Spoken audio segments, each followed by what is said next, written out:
lang Ang ang napipresenta. nabibigay, okay. Kaya alam niyo po, yung mga hindi na naabutan yung trial ni CJ Corona. Alam niyo po, ang trial talaga hindi napapanood nyo sa telebisyon o sa sine. Na one single piece of evidence ay yun ang turning point, or one witness or one answer doon nagkakatalo. Hindi po ganoon ang tunay na trial. Yung nakikita nyo na trial ngayon, kita nyo unti-unti po. Ngayon po, sa panahong ito, since it is the turn of the prosecution to present evidence, kumbaga sa construction, pinapatong, nilelay down, binibuild. Hinuhulma. Oo, hinuhulma or kinoconstruct ng prosecution yung kanilang kaso.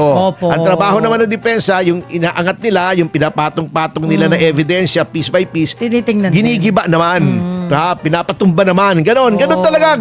Wala tayong nagagawa. Battle of the brain ba yan? Oh, that is how a trial is. Ngayon, yung sinasabi nila, may mga nag-assess na mas magaling daw si ganito, mas magaling si ganon. Alam niyo po, hindi po nakukuha yan sa forma ng abogado o sa lakas ng boses o yung parang acting. Hindi po nakukuha yan. Nakukuha rin po yan. Hopefully. Kasi alam nyo, bagamat impeachment court, hukuman yan, yes, we have to concede na talagang it is also political. At meron mga tao dyan, hi po, 1,500 live viewers sa DZR YouTube. Oo. Hopefully, maging impartial. Kasi yun ang sinumpaan nila. Pero hindi po natin maaalis na may mga tao dyan, either pro-conviction or anti-conviction na buo na ang isip. So, it is my prayer na gampanan po nila ang kanilang tungkulin na sinumpaan nila na maging impartial at tignan yung ebidensya. Yan. At sa tingin ko po, sa ngayon, kung with respect to Article 4, of course, may full disclosure naman ako sa inyo. You always know where I'm coming from. Yes. Ako ay isang opisyal ng Partido Demokratiko Pilipino at kampi kami kay VP Sara, pero I'm trying to be as objective as I can. Ay para sa akin, hindi pa po na-establish yung threat. Kasi alam nyo, hindi po sufficiente. Oo, may video. Okay, may nagtestigo na yung video ay authentic. Ayan. Totoo.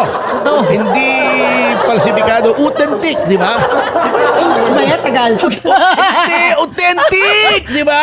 Sige. Nauuwi sa Tagalog sige na. Ibig sabihin, genuine siya. Okay. At sinabi daw talaga ni VP Sara yun. That being as it may, ay ang legal question pa rin is, yun ba ay threat? Number one. Kasi condition may condition Opo. Number two, yun ba, assuming na sinabi ngayon at naramdaman ng Pangulo na siya ay threatened, yun ba ay betrayal of public trust? Tingin ko hindi Kasi ito po ay hindi criminal case. Hindi naman natin tinitingnan kung may grave threats dito or even sedition. Nilabag ba ng pangalawang Pangulo ang pagtitiwala na ibinigay nila kay pangalawang Pangulong Duterte nung hinalal siya?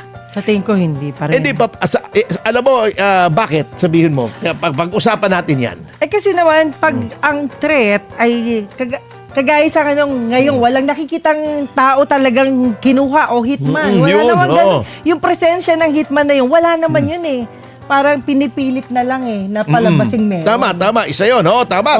Magaling. Meron ang nakita ata hit-hitman. Yung hinihit-hit. Ewan ko kung anong hinihit-hit. Hit-hitman. Sa totoo lang po. Kasi alam mo, sir, marami kasing ganyan na yung takot, pinalalabas na takot. Mali. Yung wag yung nating exaggerated yung mga bagay-bagay na wala naman talaga. Pangalawa, ito di ba sabi nila, betrayal of public trust. Sino bang mataas ang trust rating? Siya. Di ba yun ang public trust ng publiko? Ibig sabihin, kwentahin ninyo. Yung pagtitiwala na ibinigay kay Vice President noon ay hindi nawawala. may Yes. tiwala pa rin sa kanya. Sinong mababa ang public trust? Leopard went dark 3 hours ago. Si Kuya, yung ngayon. Sinong kuya? Si PBBM. Ayun, di ba? Oh. Hindi ba kung Kuya na lang. maglilitis tayo? Sino bang may betrayal of public trust? Sino bang tao na laging pinagsasabihin ng milyon-milyong Pilipino kaya negative 35, 38 ba kung ano man, Hindi depende kasi- sa survey. Sino bang tao sinasabi ng mga Betrayal. na mga botante, uy, nabudol mo kami. Yun. Binoto ka namin. Yun ang masakit. Nagkamali kami. Yun ang betrayal Masakit na of public trust. katotohanan. Opo. Di ba? Yun. Nagtiwala kami sa iyo, binigo mo kami dahil may insertion, may flood control, nagugutom kami, wala May kaming ghost trabaho, project. ghost project, mataas ang bilihin.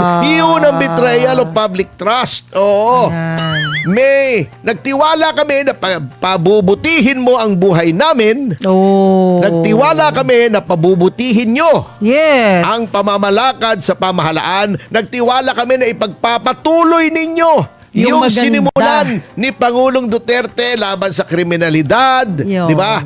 Laban tungkol sa ating relasyon sa ibang bansa, Opo. tungkol sa ating mga bilihin sa Yan. healthcare, di ba? O anong ginawa mo? Baliktad. O yun ang betrayal of public trust. Kaya bagsak ang kanyang rating. trust Rating. Alam mo naman, Masakit yun. talaga yung trust kung wala na yon, you cannot govern. 'Di ba? Sabi nga nila pagtitiwala ay importante. Ay, ala, sorry. Pag nawala yon, yung pagtitiwala. Trust. Pagtitiwala. Sige, doon tayo sa trust. Ay, mahihirapan ka na. Masagwa Tagalog niya. At Oh. speaking of wala, Oh. ano ba naman itong prosecution? Oh. Yun na. Bakit parang yung kanilang testigo pa ang nagdidikta kung kailan siya magte-testify? Yun ay mali. Ito. Okay. Alam nyo, gawin nyo to sa regular na korte. Magagalit sa yung huwes, lalo na pag Opo. sinabi ng noong iyong abogados, Your Honor, on such and such a date, magte-testify yung aking testigo. Darating siya rito, uupo siya sa witness stand at siya ay aking i-examine. Oh. At dumating yon at anong dahilan? Sana, may malubhang sakit po eh. Oh, sana. Pero hindi eh.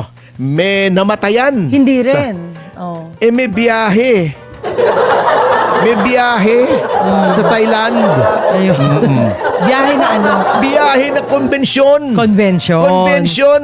So, mas importante pa yung convention. Iyan Kaysa po doon. ang dahilan ni NBI Director Matibag. Oo. Which is hindi pumayag. Hindi, pumayag. hindi siya makaka-testify. Kaya Oo. hindi Hindi. pumalag. Pumalag ang mga senador. Pumalag ang Oo. ilang senador at Senador. yung defense, syempre, Opo. papalag yun eh. Para nakaka-insulto nga naman yun, mas importante pa yun. This is a constitutional body. This is the Senate of the Philippines. Yun. Happy 2,000 live viewers po sa DZR YouTube. Thank you. Oo, Thank you, maraming guys. salamat po.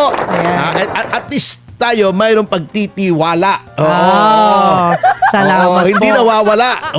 Sa inyong trust. Oo, yan. Yan. Anyway, mabalik tayo rito. Mas importante pa ba yan? This is a constitutional body, the impeachment court, as established Hindi, by syempre. Article 11 of the Constitution. This is the Senate of the Philippines, mga elder statesmen. Oh. 24 na taong hinalal ng buong bayan. Yes, mas mataas yan. Ang pinag-uusapan dito ay accountability ng Vice Presidente Opo. na hinalal ng 32 million people. Uunahin mo With transparency. yung junket. Alam naman natin yung mga regional summit on transnational crime chuchu-chuchu mas importante pa ba yan? Mas importante pa yung banyaga o sabihin mo ng hosted by the FBI. Mas importante pa sila? Hello! Di ba? Hindi, minamadali na nga tong impeachment eh. Pinapadali na nga at sabi, Bakit tumatagal? ayun nga ang sinasabi lagi, uy, Oh. dinedelay ng depensa, kayo tong walang witness. Bago, ang gulo ninyo. Oh. Di ba? Di ba? Kaya pumalag. Pati si Senate President Gatchalian, Opo. medyo na bad trip ng konti. At last, nagsalita siya. Oo. May boses, may boses. May boses, Ayan. oo. Aha. Yun ang naging problema rito. Ito pa, just to show you kung gaano kagulo ang tirada ng prosecution. Di ba sabi nun, ipipresenta daw si Atty. Sulaika. Oh. Di ba si Sulaika yun sa Going Bananas? Ha? Iba naman. Hindi. Pala, sorry. Si Zoraida pala yun. Zoraida oh. naman yun. Maganda to eh. Oo, maganda to. Si Zoraida pala yun. Oh. Opo.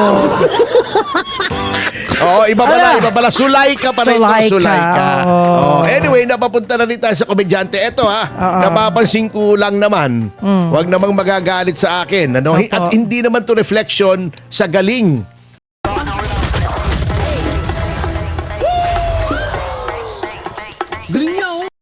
ni Attorney Ligutan. May nagsabi lang sa akin at nakita ko medyo totoo ha. Aha. Si Attorney Ligutan daw, natatanda mo si Bentot. Ay, oo. Buhay pa si Bentot. Di ba? Hindi, patay na yata. Kapartner niya buhay pa. Hindi, si Bentot Jr. yata yung sinasabi yun. mo. Yung tatay, Oh, yung tingnan mo sa tatay. internet. Kamukha Oo nga nga. ni Attorney Ligutan. Wala akong sinasabi sa abilidad niya. Isa kamukha eh. Kasalanan ba niya yung kamukha niya si sombrero Bentot? ba? Oo. Pambihira. Hindi, wala siya. Tingnan mo sa... Tingnan mo yung bata-bata si Bentot. Tingnan mo, nasa internet. Oo, nakita ko na Oo. yun. Oo. Di ba? Opo. Oo. Napag-uusapan lang naman. Anyway, Napapasaya lang. Kamukha daw si Attorney Ligutan, kamukha ni Bentot, Ah. si Attorney Kapunan daw kamukha ni Elton John. Ay, Hindi, may nagsasabi lang kasi yung sa salamin Grabe. siguro. patawad po, patawad. Bakit? Joke lang. Uy, happy 2,500 live viewers. Ay, Oh. thank you guys. Anyway. Thanks for watching. Dati tatawagin daw. Opo. Then, sinabi pa ni VP Sara, pag tinawag si Sulaika, ay darating ako. Di ba sabi nila, bakit hindi dumarating si VP? Chuchuchuchu. Ayun nga, Ayan, dahilan eh. darating na nga, darating na. Eh, bagos, binawi nila. Binawi. Sabi nila, hindi na darating hindi na namin tatawagin si Sulaika. Wala na at oras. yung security officer, si Belio. Opo. Oo. Ito Wala mo na nga daw. naman, si Belio, no? Oo. Biro mo, dati nag-aayos lang ng mga mukha, nagdederma, iba naging testigo na. Oo. Hindi ba? Hindi ba yun? Grabe, hindi Hindi yun, ba iba Vicky? yun. Iba! Belio! Belo naman yung Oo. Belo. Iba, sorry, iba. sir.